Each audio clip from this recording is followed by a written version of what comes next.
First down. Humphrey in the backfield. Fake it to him. Lane's in trouble and he goes down. Barham got there. Ball came out. Barham scoops it and takes it in.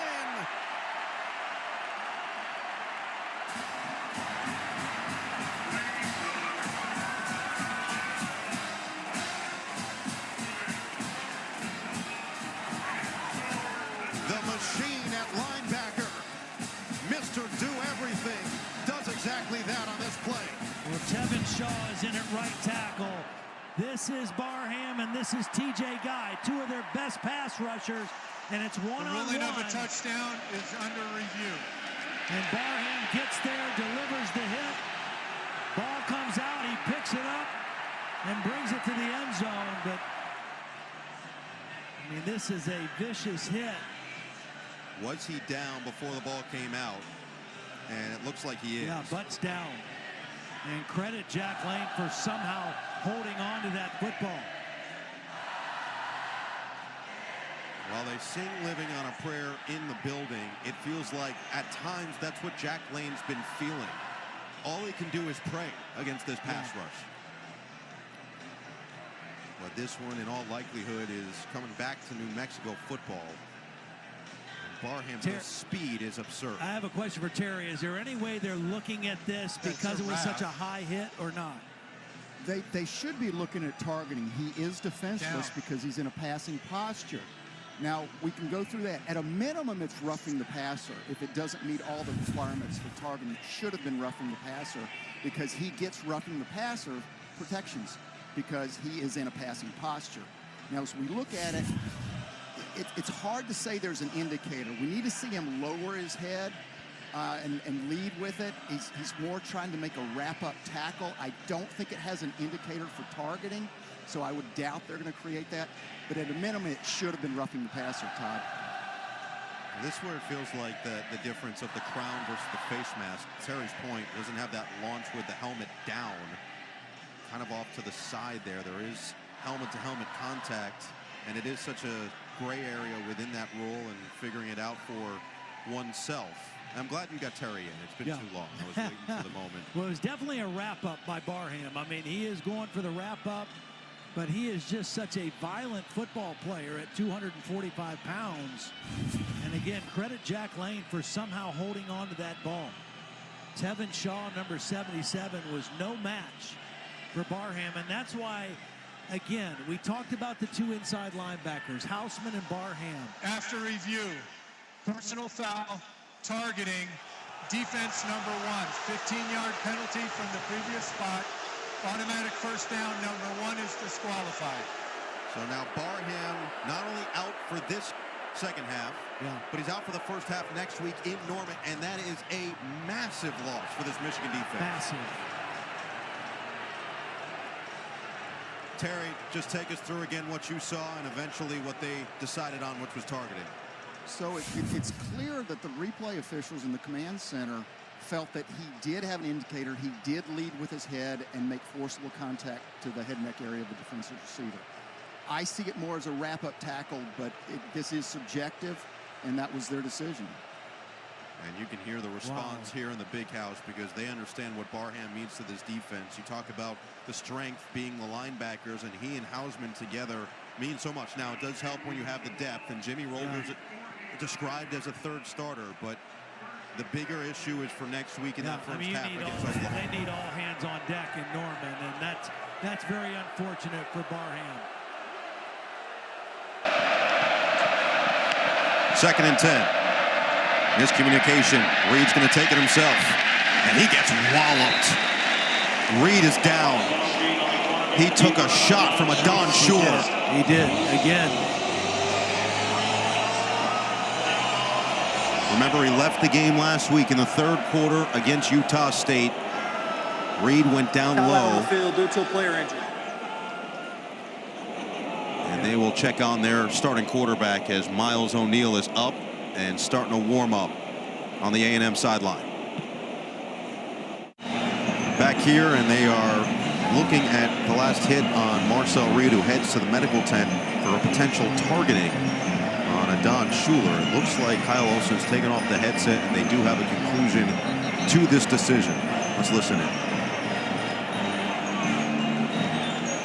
After video review, targeting by number 8 defense, it's a 15-yard penalty from the spot.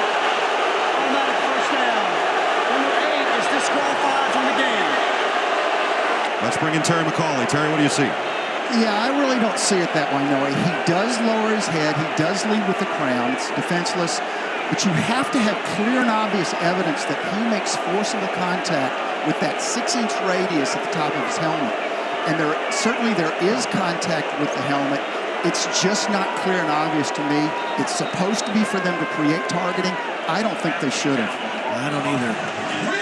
So the key here, he gets disqualified. He can stay on the sideline, not ejected.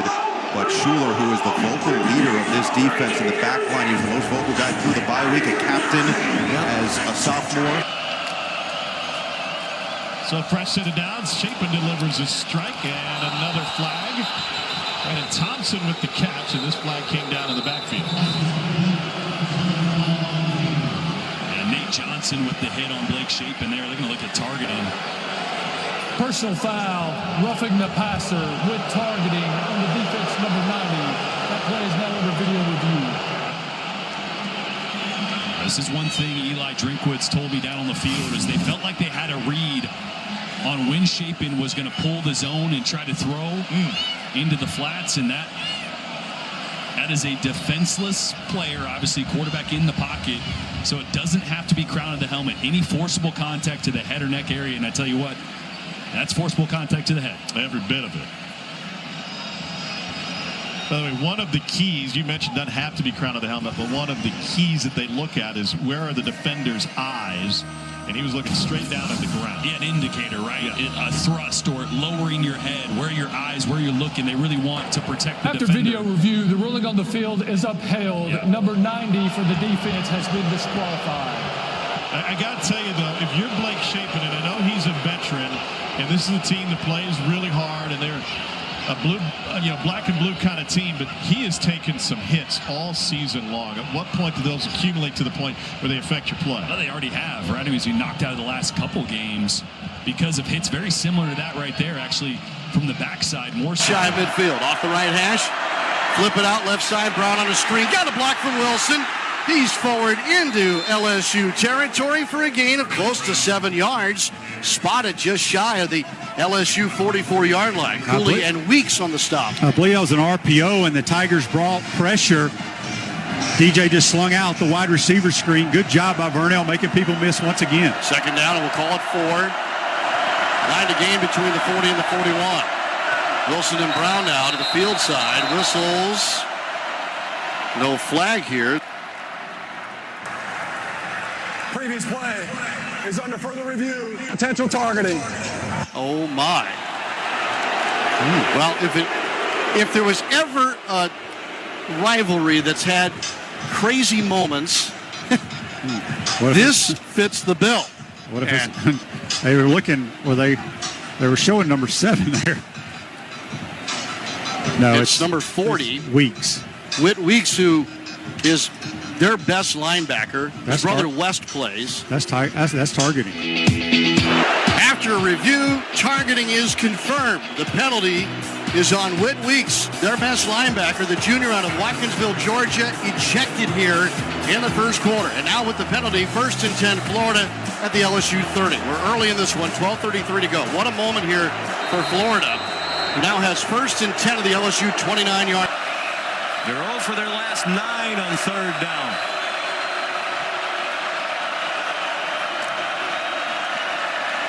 Tribula with room. That's deflected and almost intercepted. Heineke got his hands on it. There is a flag down. Ball was tipped, though, so if it is a pass interference that the ball being tipped, contact's allowed. I'm sure they're discussing that now. Yes, and that's what Venables was signaling, as are the fans.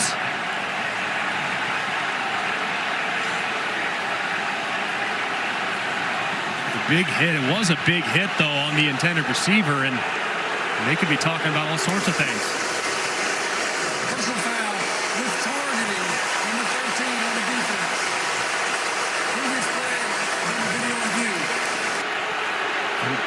base hit because it's a defenseless player whether it's tipped or not.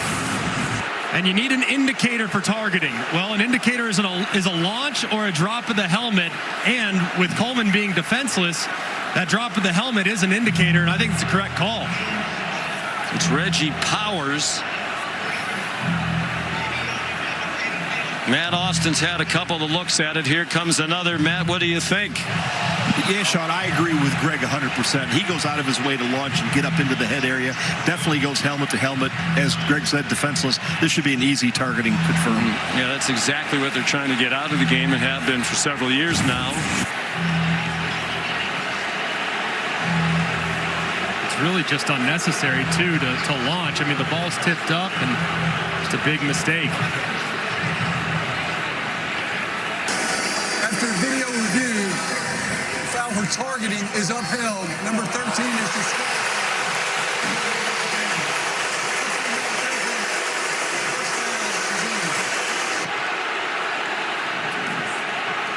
That's now a couple first downs given to the Missouri offense by way of 15-yard penalties on Oklahoma.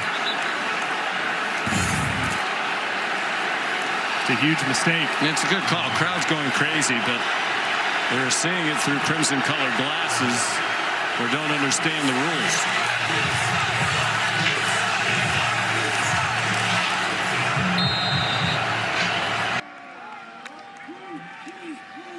Dampier trying to scramble. Dampier is going down. The Kansas State, and here come penalty flags in. Maybe a late hit on the quarterback. Kansas State, the penalties on this drive just are killing their chances. They've made some good plays, and it's just unnecessary. 52 right there. Ryan Davis comes in with the late hit. Personal foul, late hit with targeting. Defense number 52, 15-yard penalty, automatic first down. The previous play is under further review. I mean, if you're going to beat a really good Utah team, you have to start by not beating yourself. And right now, keep an eye at the top of your screen as 52 comes in. I mean, that is just way too easy for the officials. It's not a smart play. It's unnecessary. It's clear as day that Dampier's going down. And now the best pass rusher for Kansas State is more than likely going to be ejected for targeting. I mean, he definitely launched. I think he's defenseless in that position, isn't he? I mean, I would think they would probably uphold that targeting. Play was clearly over.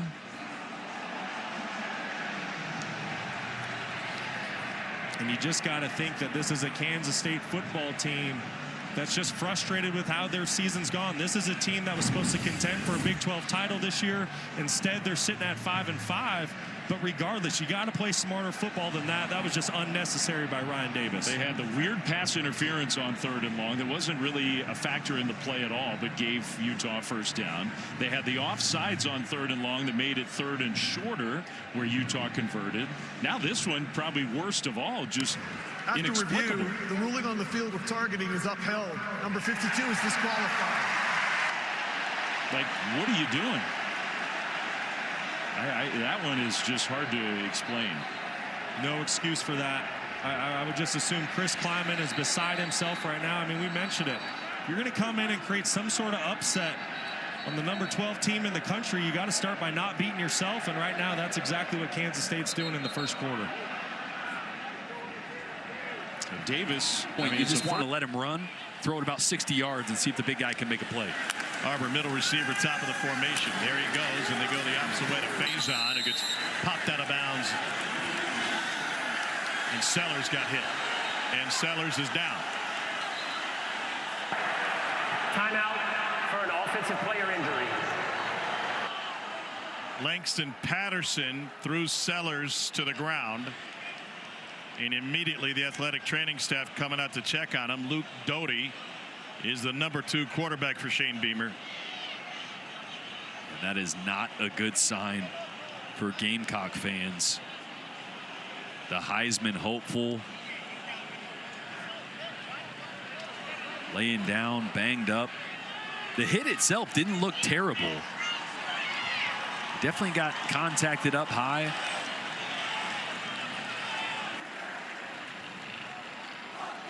You see Luke Doty there, the Swiss Army knife athlete, as Sellers gets up. It's good to see.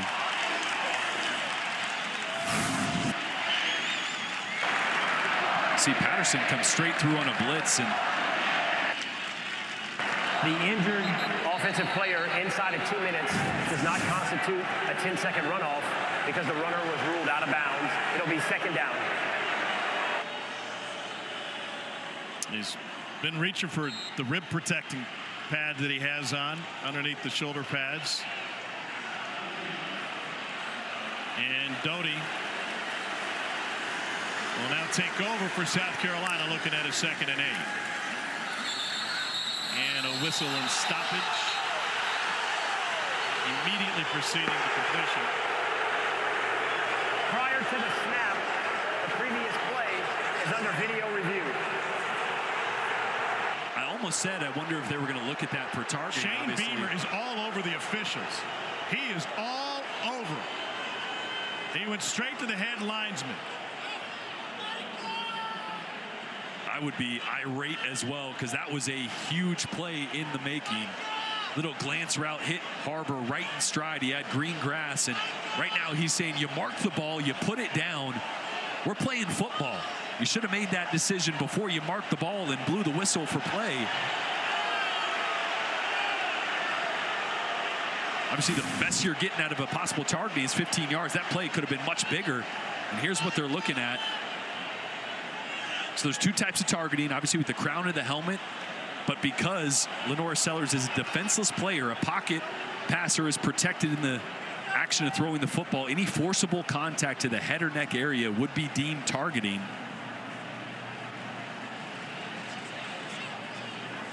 They're obviously looking for an indicator there as well, either a thrust or... After video review, there is targeting on the play. Defense number 10. The 15-yard penalty will be added on to the previous spot. It'll be first down. Number 10 is disqualified. There is depth at the linebacker spot for Vanderbilt. Nick Rinaldi and Bryce Cohen, both reserves that play a lot of snaps. And that might make it a little bit easier on Shane Beamer because they pick up 15 yards. But you can understand his frustration. The replay booth had plenty of time to buzz down when the athletic training staff was on the field looking at the quarterback who had just been targeted. Yeah, Nick Harbor had a lot of space, caught the ball about 10, 12 yards downfield. It could have been a huge play, but Luke Doty's played a lot of football. Was a quarterback. Third down. Pressure comes. Lagway sees it, feels it, and through the hands of T.J. Abrams. There is a flag down in the backfield as Lagway got blasted. I think that's going to be roughing the passer as well. Tillman hits Lagway in the head and neck area as he's releasing that pass. Personal foul, roughing the passer with targeting, number 7 on the defense. The previous play is under further review.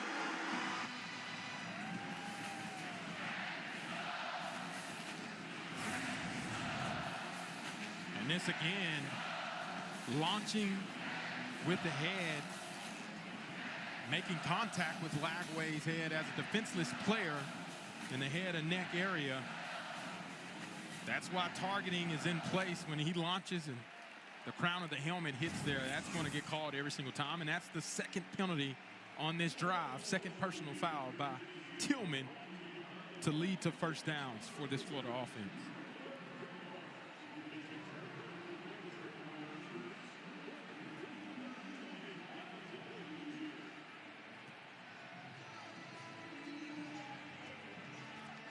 It's the first time really this year that Lagway has come into a game feeling close to 100%. It has been a journey for him from a physical standpoint going back to the summer. I mean, Billy Napier said that he had missed out on over 1,000 reps. Yeah.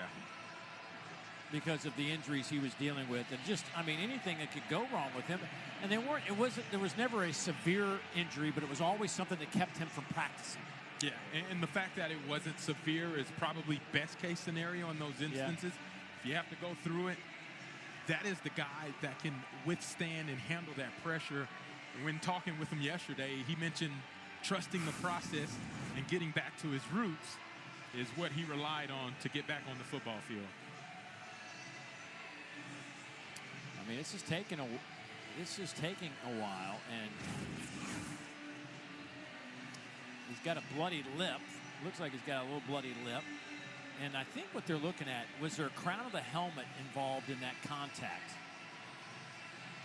And Sakari Tillman kind of leaves his feet to launch to make contact with DJ Lagway. Oh, head down. The head goes down. The crown appears to hit Lagway's face mask and helmet area. I mean, that last shot we showed looked pretty definitive to me. It is targeting. It is upheld. Number 7 is disqualified from the contest.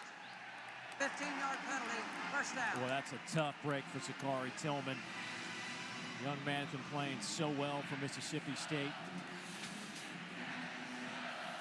But his evening is over. And the first half next week also is in jeopardy, as they will take on Texas in Starkville. Lagway takes the snap. He will throw. Quick in route, caught by Wilson. Took a shot. Ball got loose and he grabbed it back somehow. I guess he just felt it because he had to be seeing stars after getting blasted by KJ Bolden. There's your first down to the 20-yard line. Yeah, it was a bunch formation. He was the single receiver to the wide field. They just ran a slant. Good, strong hands by Dallas Wilson. And boy, he took a shot. Whew. He stays in the game. And whistles now.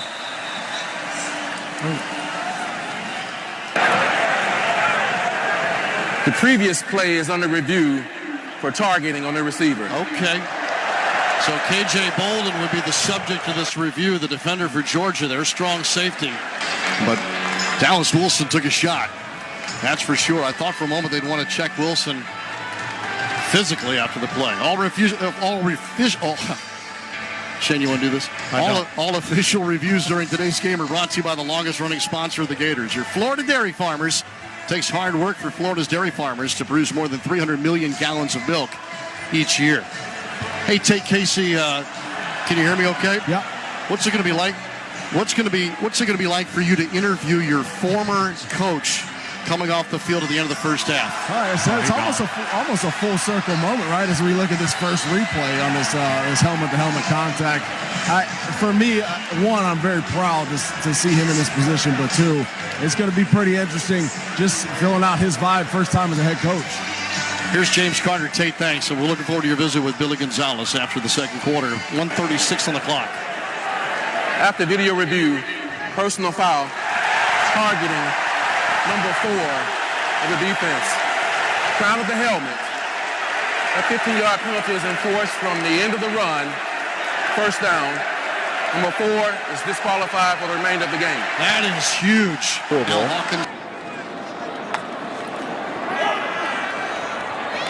Williams dancing, and he takes another sack.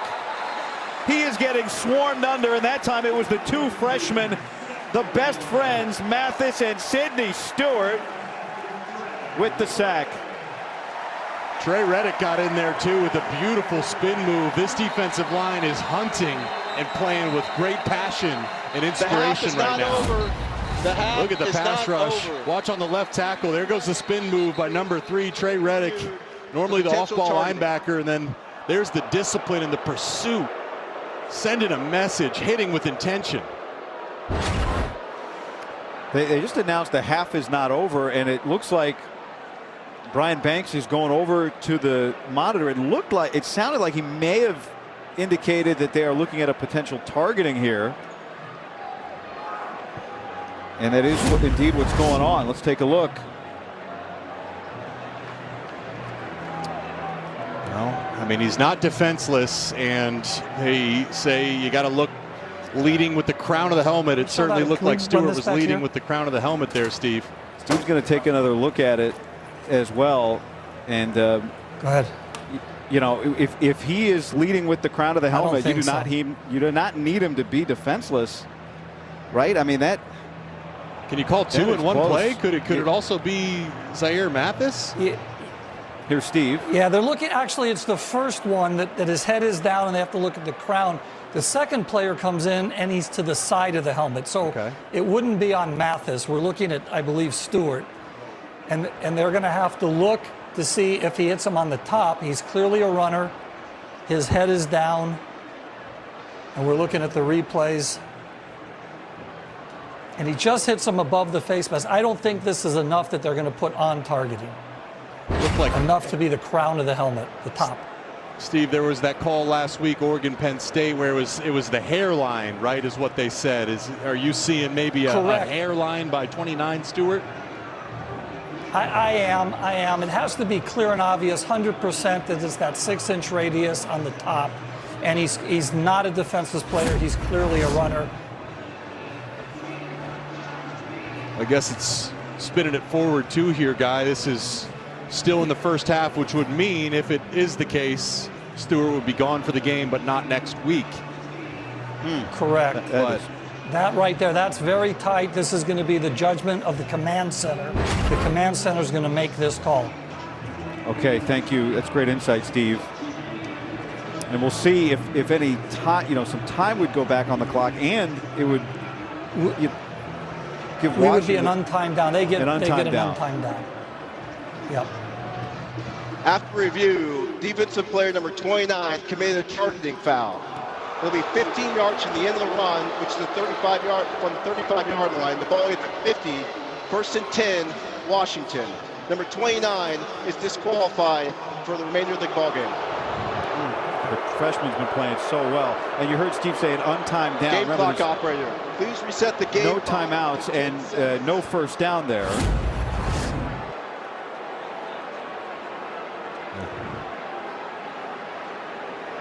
You can see the game clock is there at 10. Okay, so they have put that time back on to the point of the penalty. No timeouts for Washington, but they've got it at midfield now. Do you dare try and run?